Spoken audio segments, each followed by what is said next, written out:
Баршаңызға сәлем. Бүгін таң атпай осындай аязда поликлиникаға барып келдім. Кешке сестраларым қонаққа келетін болған соң бауырсақ аштым, қамыр аштым. Мына жерде балам деген маған кәдімгідей жағаласып жүр ғой.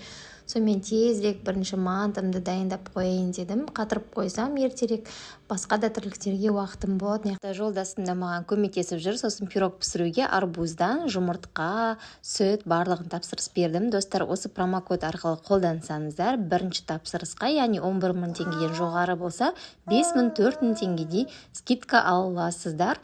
2-3 мәрте алсаңыздар болады. Міндетті түрде қолданыңыздар. Кейін самсамды пісіруге салдым. Оған дейін бауырсағым да көтеріліп қалыпты. Сосын бауырсағымды жақсылап пісіріп алдым. Осылай пышка болып, күшті болып көтерілді.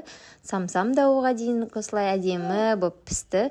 Кейін осылай хворс пісіріп жатырмын. Осы хворсқа жететін нәрсе жоқ шығар. Аласын да, саласын да, сгущенка араластырып дайындай саласың. Өте оңай. Содан кейін өзінше ерекше болып бүгін осындай мандариновый пирог істеймін дедім. Негізі бар ғой, осындай эксперимент жасаудан қажет жоқ екен, қыздар.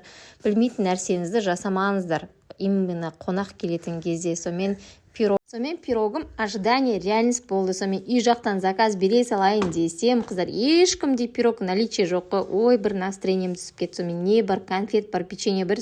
Сонымен жақсылап күтіп қарсы аламын дедім ғой. Біз үй жандар болғандықтан осындай зажарканы жақсы көреміз. Сосын тәтті шай дайындап жатырмын. Әпкелерім де мына келіп қалды. Сосын тезірек тамағымды түсірдім. Осылай жақсылап манты дайындадым. Сонымен жақсылап бәріміз әңгіме айтып, осылай шүйіркелесіп тамақтандық. Папамның туған қарындасы маған ұқсайды деп айтып жатыр. Жаза кетіңіздер, ұқсай ма? Қалай өткен білмей қалдық. Осылай шығарып салдым. Сосын каксиде осылай шоколадтарын, соқтарын балама осылай толтырып, сүт қаймағына дейін алып келеді ғой. Сосын жақсылап ыдыстарын барлығын жуып жатырмын. Бала, мама тез ұйықтайық деп әйтеуір сөйтіп күнімізді өткіздік.